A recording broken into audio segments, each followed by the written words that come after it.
안녕하세요. 수박겉핥기입니다. 오늘 우리가 함께 살펴볼 역사 속 인물은 중국 전국시대 최고의 명장 중 한 명이자 사마천이 가장 아꼈던 인물 바로 아기입니다. 신뢰, 비극, 그리고 유산이라는 주제로 그의 삶을 들여다보겠습니다. 오늘 영상은 총 3부로 구성됩니다. 1부에서는 아기의 흥망성쇠를, 2부에서는 그와 관련된 고사성어들을, 3부에서는 사마천이 우리에게 전달하고자 했던 메시지를 분석해봅니다.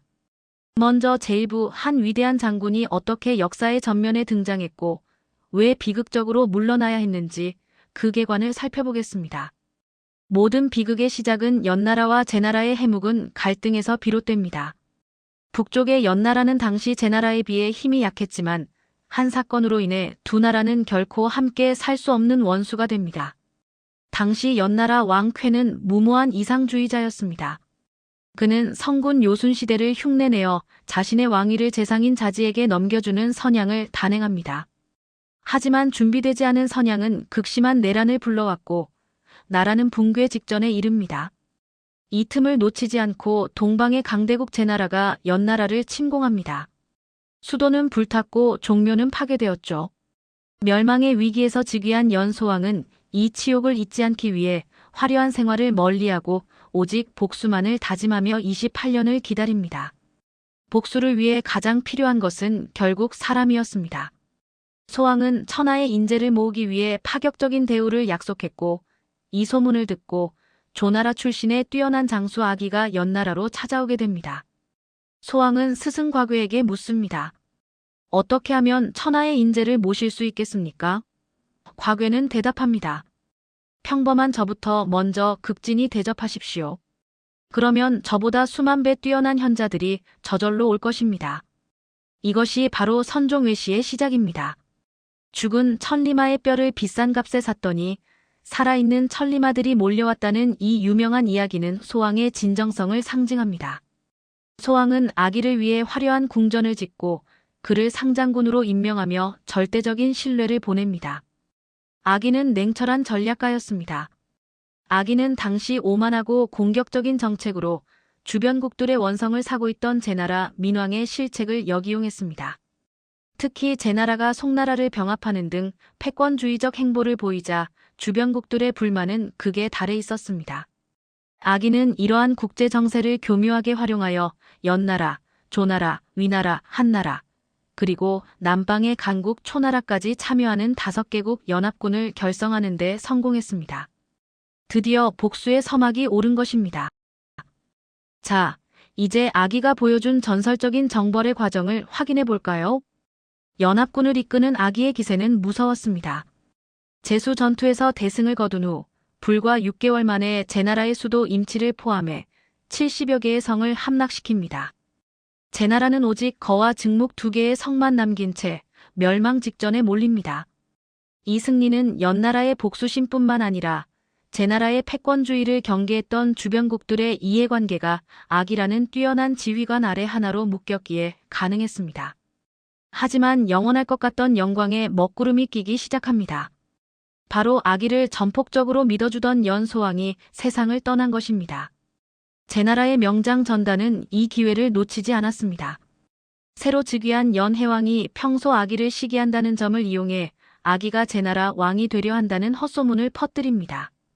안타깝게도 해왕은 이 얄팍한 이간질에 속아 아기의 지휘권을 박탈합니다. 이제 2부에서는 아기 열전이 우리에게 남긴 보석 같은 지혜, 고사성어들을 살펴보겠습니다. 가까운 것부터 시작하라는 선종외시, 진심을 다해 인재를 구하는 매사막골, 그리고 전권을 위임받은 상장군까지. 이 단어들은 오늘날의 리더십에서도 여전히 중요한 가치를 지닙니다. 조나라로 망명한 아기에게 연해왕은 비난과 변명이 뒤섞인 편지를 보냈습니다. 그는 측근들의 탓을 하며 아기를 소환한 것은 단지 쉬게 하려던 의도였다고 변명하는 한편 선왕소왕의 은혜를 어떻게 갚을 것이냐며 아기를 압박했습니다. 이에 대한 아기의 답신인 보현해왕서는 중국 산문학의 백미로 꼽히는 명문입니다. 그는 해왕의 구차한 변명을 정중히 반박하며 자신이 망명한 진짜 이유는 부당한 죽음을 당함으로써 자신을 알아준 소왕의 명예에 누를 끼치지 않기 위함이라고 밝혔습니다. 바로 이 편지에서 그는 불후의 명언을 남깁니다. 군자는 관계를 끊어도 상대를 나쁘게 말하지 않으며 충신은 나라를 떠나도 자신의 결백을 주장하며 군주를 탓하지 않는다.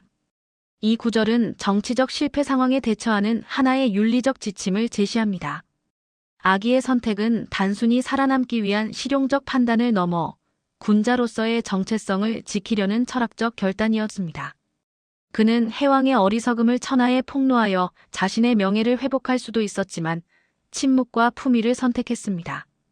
이는 현재의 군주에 대한 맹목적인 복종이 아니라 자신을 발탁해준 선왕의 유산과 원칙에 대한 더 높은 차원의 충성을 보여주는 행위였고 진정한 어른의 품격이 무엇인지 보여줍니다. 아기가 떠나고 무능한 기겁이 지휘하는 연나라 군대가 방심에 빠지자 전단은 그의 필살기를 준비했다. 그는 천여 마리의 소를 모아 뿔에는 날카로운 칼을 매달고 꼬리에는 기름 먹인 갈대를 묶은 뒤몸에는 용과 같은 괴이한 무늬를 그렸습니다. 깊은 밤, 전단은 성벽에 미리 뚫어둔 구멍을 통해 소들의 꼬리에 불을 붙여 잠든 연나라 진영으로 돌진시켰습니다. 칠흑 같은 어둠 속에서 불타는 뿔을 앞세운 괴수들이 포효하며 달려들자 연나라 병사들은 혼비백산하여 전열이 완전히 무너졌습니다. 이 혼란을 틈타 5,000명의 정예병력이 소떼를 뒤따라 맹공을 퍼부었고 성안의 백성들은 냄비와 북을 두드리며 함성을 질러 공포를 극대화했습니다. 화우지게는 비대칭 전력의 정수를 보여주는 전략이었습니다.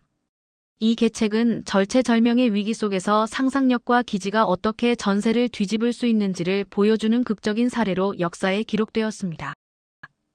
마지막 3부에서는 사마천이 왜 아기의 삶을 기록했는지, 그리고 우리가 얻어야 할 교훈은 무엇인지 정리해 보겠습니다. 소왕과 아기의 관계가 비전과 신뢰의 황금기였다면 해왕과 아기의 관계는 시기와 의심의 몰락기였습니다. 아무리 뛰어난 인재가 있어도 리더의 그릇이 작으면 그 능력을 담아낼 수 없음을 보여줍니다. 사마천은 아기의 망명을 긍정적으로 평가했습니다. 만약 그가 연나라에서 억울하게 죽었다면 그를 등용했던 소왕의 안목까지도 부정당했을 것이기 때문입니다. 아기는 살아남음으로써 자신을 믿어준 옛 군주의 명예를 지켜낸 셈입니다. 데이터로 비교해보면 차이는 더욱 명확합니다. 소왕의 100% 신뢰가 대제국을 만들었다면 해왕의 10% 의심은 나라를 다시 위기로 몰아넣었습니다. 신뢰는 구축하기엔 28년이 걸리지만 무너지는 데는 단 6개월도 필요하지 않았습니다. 사마천은 말합니다. 신뢰는 최고의 전략 자산이며 의심은 가장 강력한 부식제라고요. 아기의 삶은 단순히 전쟁 이야기를 넘어 인간 본성에 대한 예리한 통찰을 제공합니다. 지금까지 수박 겉핥기와 함께 사마천의 아기 열전을 살펴보셨습니다. 여러분의 곁에는 아기 같은 파트너가 있나요? 혹은 여러분은 소왕 같은 리더인가요? 오늘의 이야기가 여러분의 삶의 작은 지혜가 되었길 바랍니다. 시청해주셔서 감사합니다.